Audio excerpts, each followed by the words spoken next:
guys, welcome! In this video, we'll take a look at the new Episode 6 Advanced Rune System. The Advanced Rune System is a new feature that may greatly improve the stats and skills of each job class. It is different from the Acer Monument runes and its mechanics is more complex. However, in this video, we'll break it down step by step on how to obtain, how to activate, and how to upgrade these runes. Alright, without further ado, let's begin. Let's first start with obtaining the Rune Box, which will be our interface for using the advanced runes. You need to be at least base level 80 to start a quest.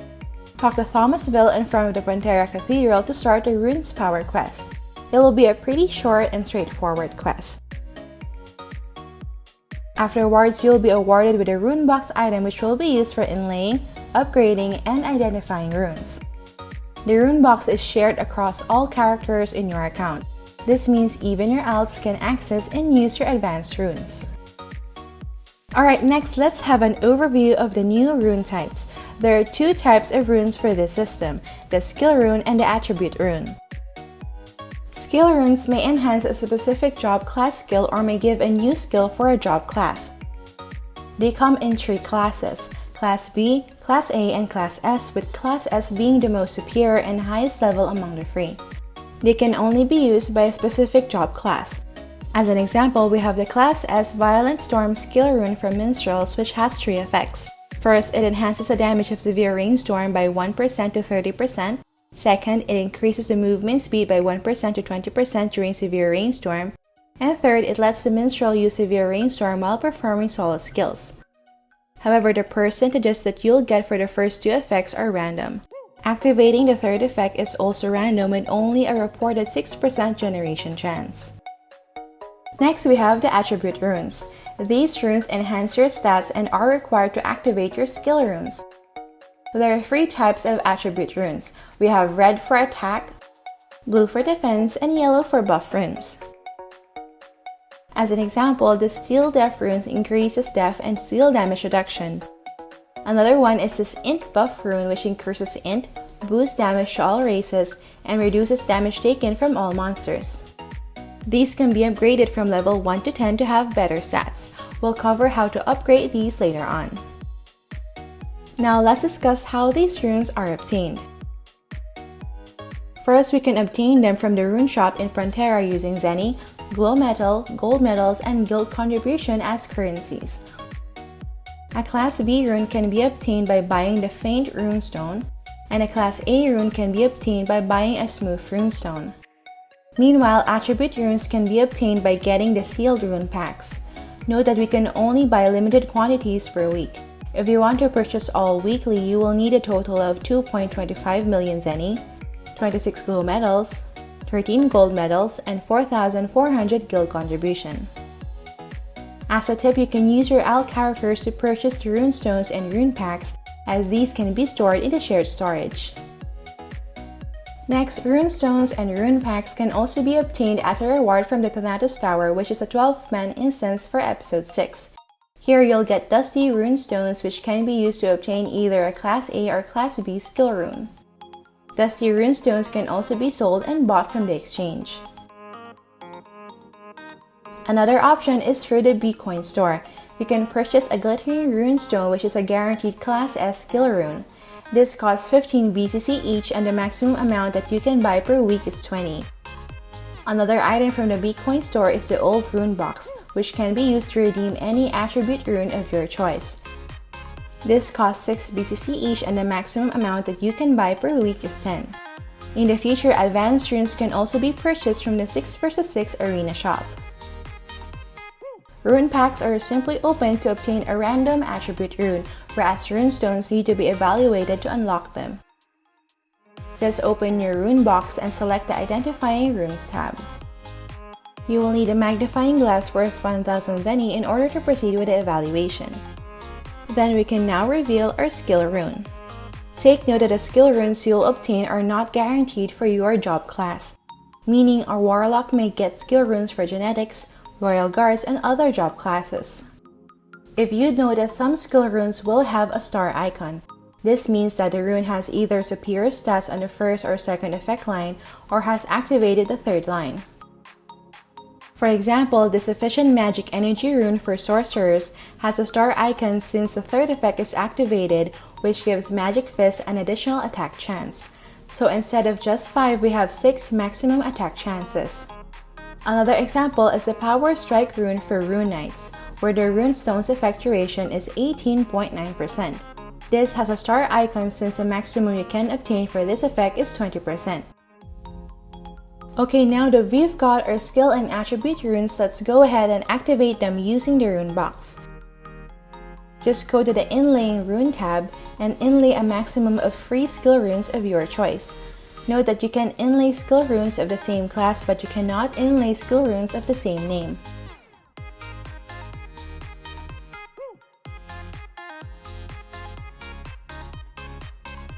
After you have inlaid your skill runes, you need to input the attribute runes to activate them. The required attribute runes are indicated by the color of the 3 dots below the skill rune. For example, our top skill rune would need 2 red attack runes and 1 yellow buff rune. Note that the middle attribute rune will be shared amongst the adjacent skill runes, and you cannot input the same attribute rune for the same skill rune.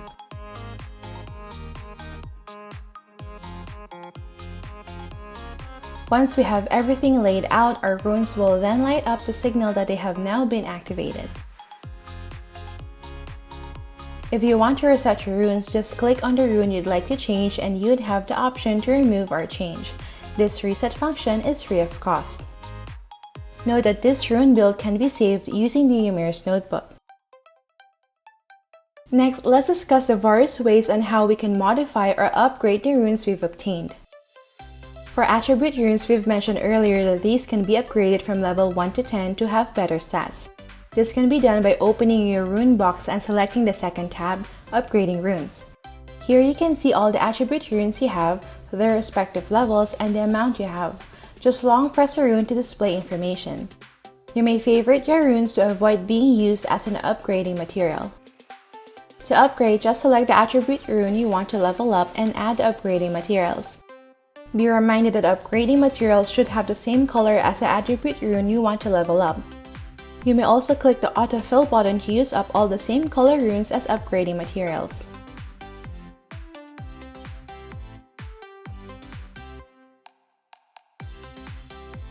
Now you may be wondering how to obtain Class S skill runes aside from purchasing with BCC. No need to worry, as there is an option where you don't need to spend real money. We may do this via the Advanced Smelting feature from the Rune Smelting NPC in Frontera. Here we have a chance to get Class S runes by fusing together our existing Class A and Class B runes. Combining 3 Class B runes will give a 60% chance to obtain a Class A rune,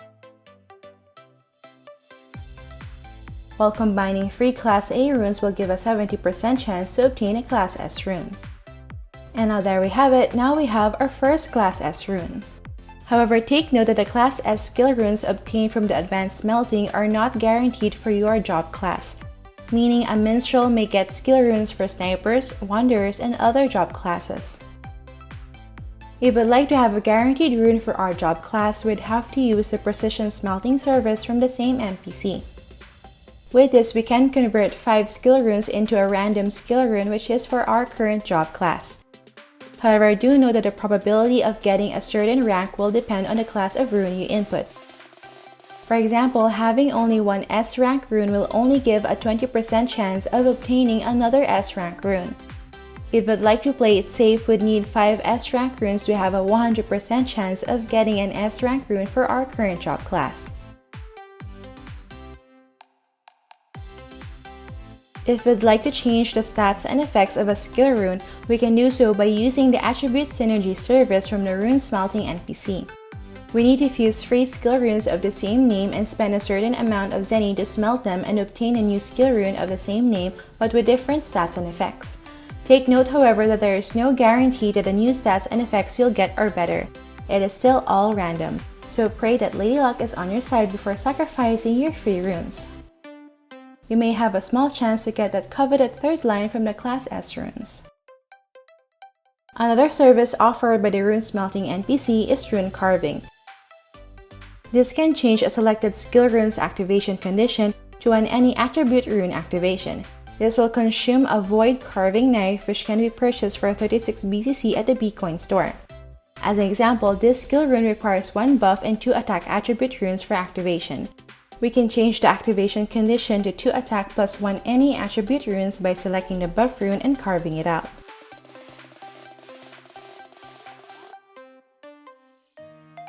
Alright, so far we've gone through all the basics of the advanced rune system. We've touched on how to obtain, how to activate, and how to upgrade these runes.